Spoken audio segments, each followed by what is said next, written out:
Guys, welcome back to another Let's Make a Mario game episode or video. In the last video we ended up what did we do in the last video? We hooked up box to D. That's what we did in the last video, we hooked it up. And in this video I messed up as usual. I had already started recording this already, so I was in the moment I was recording it. I guess towards the end, right at the moment when I was about to finish, I ran out of memory in my computer for some reason, and it didn't save my video. so, so instead, I'm gonna do what I did in the last time when I messed up before, and I'm just gonna go through the things that we went that I did it throughout that video. So instead of me typing it in, doing it with you guys, I'm gonna just talk to you guys over and see what I did. But and I apologize for that. I blame my computer. But anyway, the goal for this video was to make the debug draw work so that we'd be able to see it on screen and hook up one of the characters to use box 2D physics information already. So like Mario, let's make Mario work with physics already. So as in the last video, well, not in the last video, but when I was working through this video, there were some bugs that we had to fix. So but before we do that, actually, I'm going a little bit ahead of myself. Apologize. In game scene CPP file and initialize function all the way in the bottom, let's create our ground. It's a temporary ground. It's not going to be positioned in the correct place at the moment, but just temporarily for now. Create a B2 body depth and call it ground depth, I guess. It's going to be the ground temporarily for now. And you want to set the position to be at 0 at 600 in the Y. You want to set the type to equal a static body because it's going to be static because it is the ground, you know. And then you want to create a B2 body pointer object, and you want to set that to create a body from the world. So mWorld create body, and you want to pass ground depth. Make sure you pass in the ampersand, so it dereference that as a pointer. Then after that, you want to create a ground shape, a B2 polygon shape, and you want to set it as a box. And it has two parameters, which is half x and half y. So initially this is half x, so it's 300, but fully is 600 in total in the width. So in width is going to be 600 in total because the number you pass in is the half of it, and it's going to be 20 height, 20 in the y direction. And then after that, you want to create a fixture. You're going to pass in ground depth, and you want to pass in 0 for the density. It doesn't really matter if that's density or not. Usually, I believe that if it's 0, it makes it static anyway, even though we're already declaring it as static. And once you've done so, it should create a ground at the bottom. It should create a ground down here. I mean, you won't be able to see it because DebugDraw is not working, which is I'm gonna walk you through it at the moment. So you may not see it, or you may see it, but let's make that work for you guys. So in the render function in game scene, initially this game component was on top. This one was called at top. Let's move this to be at the bottom so it could be rendered last. And we'll be able to see the debug draw to be rendered on top of our scene, I guess, our game objects. But once you've done that still is not going to work. So, so if you want to go to debug draw, let's open up debugdraw.h, the header file. You want to include a math core at the top. Include the header file of math core, and once you've done so, inside the struct or debug camera, you want to add in a matrix projection because the one that they are using for this debug camera is not correct. So we're gonna fix that. So we're gonna pass in a matrix projection in here, and in the CPP file, which I don't know why it's not opened. Let's DebugDraw. DebugDraw. There we go. So in DebugDraw on the CPP file, once you have done so, let's go to the CPP file, and if you scroll down a tiny bit inside build projection matrix, you want to comment this entire thing out, and we can add our own thing on top. So you want to pass in a float pointer, parray equals gcamera projection dot as array, and we want to loop through all of them, and you want to set the m to equal that. And after that, we want to set this because we want the debug boundary box that is going to be appearing. You want it to be transparent. So we want to pass in the 14 to be the Z bias that they pass in here. Because without it, it is not transparent. And we want it to be transparent, guys. So if I run it like that, they're not going to be transparent. They're going to be solid. And it looks weird and lame. It looks weird and lame. And you don't want that. We don't want that. So we're going to fix that by setting the 14 element of the array to equal to Z bias, and that will fix that. Yeah, it still is not going to work on you guys yet, because there's one thing we got to do. I believe it's in GameScene.cpp. In the update function, at the very bottom, we want to set the gcamera.projection to equal the engine, get camera, and get ortho matrix. And then below that, you want to set the transpose of that. So gcamera.projection.set transpose.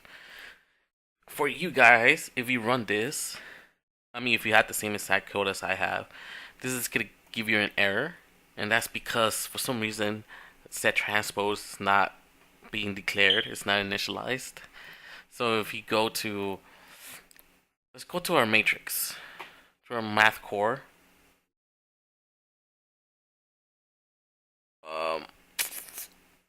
Let's go to our math core header file, and here we are declaring the function, but we are setting the function here, but we're not declaring it or initializing it.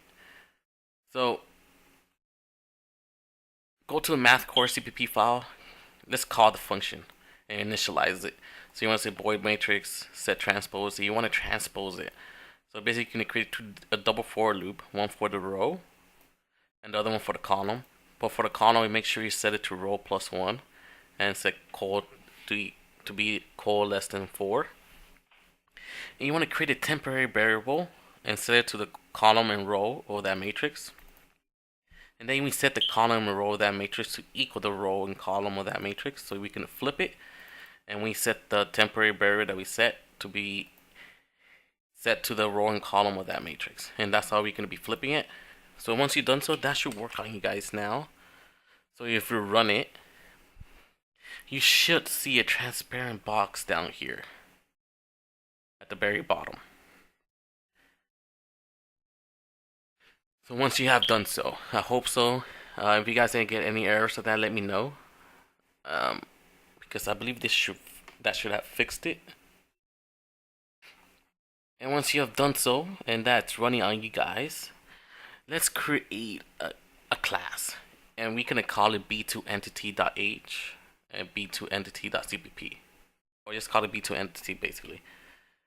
And once you create the class, make sure you pass it in as a source. So, or depending on how you guys have it. So let's say add class, add.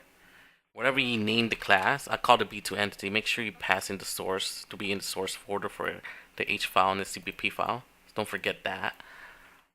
And once that class is set, initialized, set the include guards on the top, if and def, and endef at the below. We want to include the component.h, and we can include the box to the header file. We're going to inherit from components. You're going to update the constructor to pass in the entity, and you can pass in the world box to the world.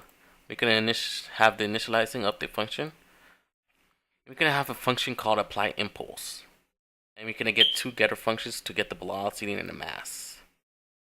And as private variables, you can just have a b2 body, m body, and a b2 world, m world. And once you have done so, in the CPP file, make sure you initialize constructor correctly on top. And the destructor, make sure we can destroy the body. So m world does not equal null, and we can destroy the body.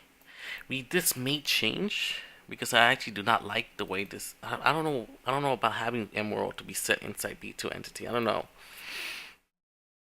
I don't like it, but for now we can leave it that. For now, I'll think about it, or you guys can let me know what you guys think of it.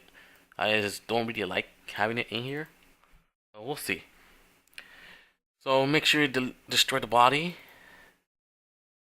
And once you've done so, or another thing you can do here, actually, just to it's a double check, I guess you could say. If m body does not, of m body, I guess you could say m body, and then we set m body to equal null. Make sure you set m body to equal null in here as well in the constructor. Make a little update there, and then we inside the initialize function, make sure you call the base initialize as well. And here is where we can create our box for every entity that we can have. For these are the numbers in here is going to be temporarily, just for now, just to make it work. We're going to create a b2 body def, or in a body def. We're going to set the type to equal a dynamic body. You want to set the position to equal to 100 and 100 temporarily. It's just temporarily for now. And we want to create the body for mworld, and you can pass in the body def. Excuse me. I want to see if there's anything else here that we need. No, we don't need any of that. And we want to create a polygon shape. You want to set it as a box and pass in 64 by 64, and remember this is half, so this could be 128 by 128 all together. We want to declare the mass as well, so we're going to create a b2 mass data. And you want to pass the center to be equal to 0, so that center is going to be the center point at 0, 0. And we want to set the mass to equal 1 at the moment, temporarily. Remember, we will update this. We'll update all of this in the future. And you want to set the shape to and you want to call the compute class. You want to pass in the data and set the density to equal 1. So that's temporarily, we want to set the density to equal 1 for any object, right? And in here, we want to create a fixture def. You want to pass in the shape, and we can have a friction of 2. This will be updated as well in the future. And then we want to create the fixture. Basically, we create the body, right? But he doesn't. He create the body in the world, but he doesn't tell you the bounds of it, right? So he create the bounds by creating fixture def and polygon shape, in which that's how you create the fixture. You need fixtures in order to be able to call the bounds of that body. And once you have done so, in the update function, in component update, make sure you call the base function. You want to get the transform. You want to set the position to equal transform.p.x and transform.p.y. It has two different ones. It has a p and an r, on a q, I mean. And q is a rotation matrix, or rotation actually. I believe it's quaternion. I'm not, well, box these. I don't think it needs quaternions. I don't know why they put Q for it, but you want to use the P, and that's how you can set the position. And after that, we want to apply, apply impulse so that we'll be able to call it. So, apply linear impulse. You can pass in the impulse as a parameter, and you can call the apply impulse to center. And you pass in the impulse, and you pass into true. I'm not entirely sure what bool wake means. I just put it true. And after that, you want to get the getter functions for velocity and get mass. And that's about it, guys. It's not that crazy in here. We basically want to do this because we want to get the position of the physics rigid body, and we set it to our entity, and that's how we get the information from physics on box 2D, and we set it to our own entity. And let's see if there's anything else that I would like to talk to you guys about here. I mean, this class will be updated as we keep going. In the future will be better, especially with this. This is just temporarily, just for now, just to make it work. And once you've done so, let's see, trying to figure out if there's anything else that I want to do here. Okay, so that's about it for box B2 entity. In the player.h, you want to comment out component, and we can pass in a B2 entity.h, because B2 the header file of B2 entity already includes the component, so might as well comment that out, right? And at the very bottom, you want to pass in the B2 entity pointer, and you want to pass that, and you want to create a function that will set that B2 entity. Or either that, or you could pass it. Well, no, actually don't, because you create it after. Never mind. So create the function that will be setting our where is that at? That will set our B2 entity component. And once you have done that, let's go into game scene.cpp. At the very top, let's include the B2 entity header file. And after that, you want to scroll down where we initialize our player. And below that, you want to create a B2 entity here. You want to pass in the player and the world. And you want to set the player component to set the B2 entity component. So you set it. And I believe that should be about it. I believe so, guys. I hope that you guys are not getting any errors from this. And if you play it, if you run it, you should get a box around Mario. And that should work for you guys. And it's not set correctly to its bounds. I will be fixing that in the future. But now, let's update it so that our Mario is able to use our impulse from physics right now.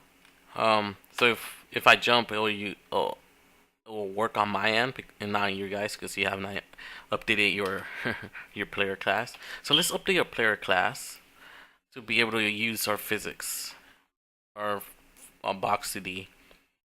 Let's see. Check inputs. Moving right. Nope. So in apply horizontal movement, inside the if statement of moving left, you want to. This is where we will use box 2D physics here, and we can use this physics to move our Mario. So at the very bottom of this if statement, we're going to create a B2 back2. You pass in linear velocity. And you're going to set that to the velocity that physics body is at the moment, if it has any. You want to set the desired bell to equal the bell.getX minus the linear the x. It'll be subtracted so that you could have a constant movement. If you don't apply this, then it's going to increase its movement exponentially. Well, not exponentially, but it's going to increase if you actually don't subtract this previous linear velocity. So we subtract it so that we can have a constant movement throughout our through the times that we're moving Mario. So once you've done that, to create the desired bell, we want to create an impulse and set that to equal the mass of that entity times the desired bell. And then we call our apply linear impulse. So you'll pass in the impulse B2 back 2, and you pass in the impulse in the x direction, and you set the y direction to equal 0. And you want to copy this, and you want to set this to also in the same place inside other if statement where it says it's moving right. You want to set that, copy it, and paste it down here as well, and that should work for you guys. So if you play it, you should be able to move around. You should be able to move around, and friction will take place, and it will stop it. Right? Well, definitely that's gonna be tweaked for that. It's gonna be tweaked in the future so you can look better and go back to how you used to look. Right now, it's not working too well. But this is just for the purpose for making Box 2D work. And once you have that, we also gotta make it work when it's for the jump. So we gotta tweak the jump for a bit. So let's go to the apply gravity function in the player class. At the very top in the if statement, we want to create a just temporary, since we're not detecting collisions. I mean, collisions being set correctly, but we're not extracting the information to when it's colliding with something else. And do this. We're not doing that at the moment. So for now, temporarily, we in the first if statement, we're gonna subtract ground y, subtract it 60 from it, and inside the if statement of m is jumping. And inside of that, the other if statement is where it says it's not what's jumping. Actually, you don't even need that. You want to comment that out actually. And below that, inside this if statement, you want to call apply linear impulse. You pass in the negative jump force in the y direction. Make sure you pass it as a negative because it's going up. We really don't want to set velocity at the moment. We are adding gravity here, but we don't need our own gravity since Box 2D has its gravity already applying. So just comment that out. Everything is fine here. In the last if statement inside of that function, we also want to subtract 60 from that as well. And that should be it. Make sure you comment that out, the set velocity at the bottom. Comment that out because you don't need it. And also inside the apply horizontal movement, at the very bottom, make sure you comment that set velocity from the entity. Make sure you comment that out because you don't need that. Otherwise, it's going to create weird stuff for you guys. And once you have that, that should be working for you guys now. And you should have exactly what I have. I apologize, I was trying to go through this really fast.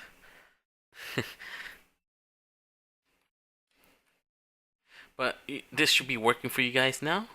I know it's a little bit slow. We'll update this in the future. There is one last thing that I wanted to do with you guys.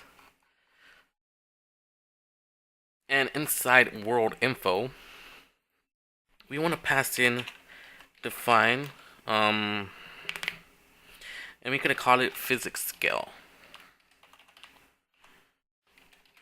And we set that to 30. The reason we need this is because Box 2D likes really small numbers and it works faster when it comes to that. So what we want to do, we probably would be better off.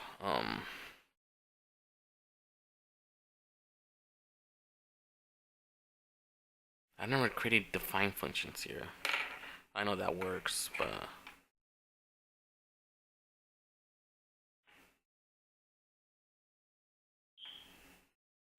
no, we'll fix that in the future. We'll tweak that, make it work in the future. So physics scale, set that to 30. And inside, let's see, B2 entity. In here, we want to pass in number include world info. And when we set the position, we want to divide that by the physics scale. You want to divide that by physics scale. For X and Y, we also want to update this. Update the set box. Make sure you divide that with the physics scale as well.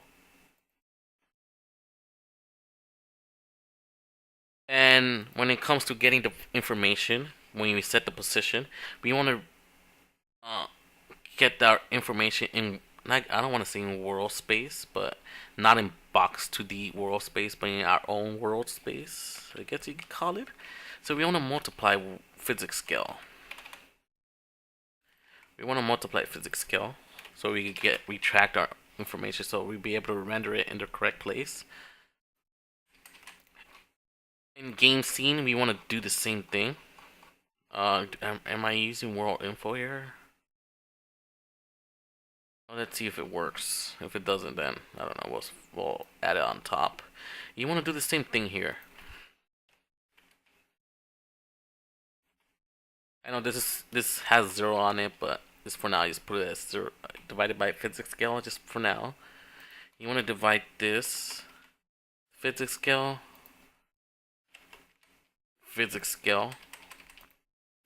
and we want to update our debug draw as well. You want to pass in world info. Wait, do we? Hold on.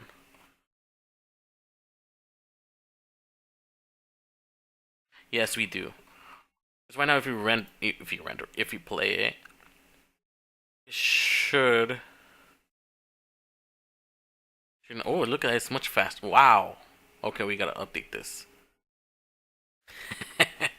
Okay, anyway, I was not expecting that to happen, but okay, that works a lot better now.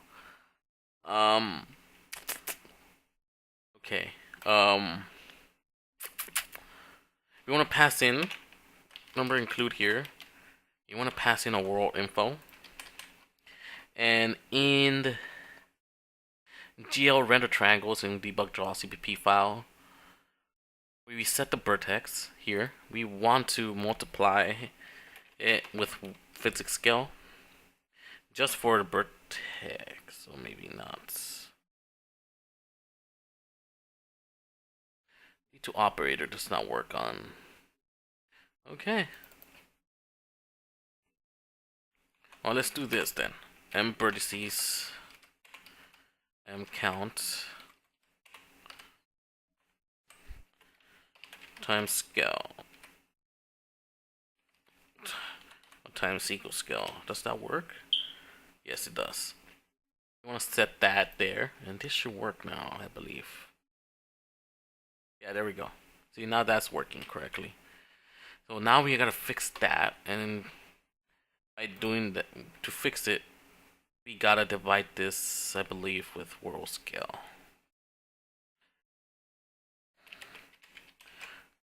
Hold on, let me see. Let me see if this works. Hold on. Okay, there we go. So make sure you divide that by world scale, the jump force. And I believe we also gotta do it for our desired fail. Do we? I didn't even test that out. Hold on. Oh yes, we do. Woo! That's crazy. So when we're applying impulse, you want to divide that by the physics scale,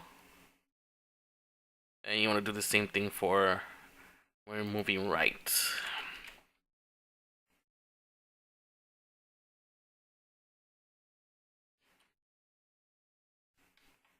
There we go. Awesome. So there you go, guys. So we did a little update here. I apologize for messing up on the video. I wish I could have done this together with you guys, but I hope you guys understood. If you didn't, I know I was going a little bit fast because I didn't want to spend too much time on it. But if you guys didn't understand what was going on, I can make a video and explain this a little bit better.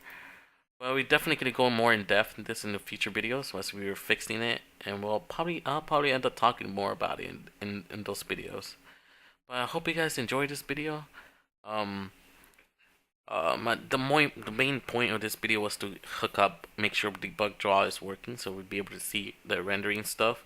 I know it's not in the, at least for the ground, it's not set in the right place, but we can update that when we include our level editor, and we're using that to set the positions for all of this stuff.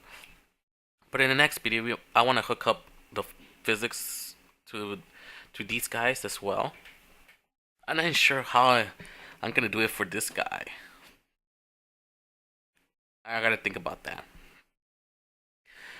But anyway, I hope you guys enjoyed this video.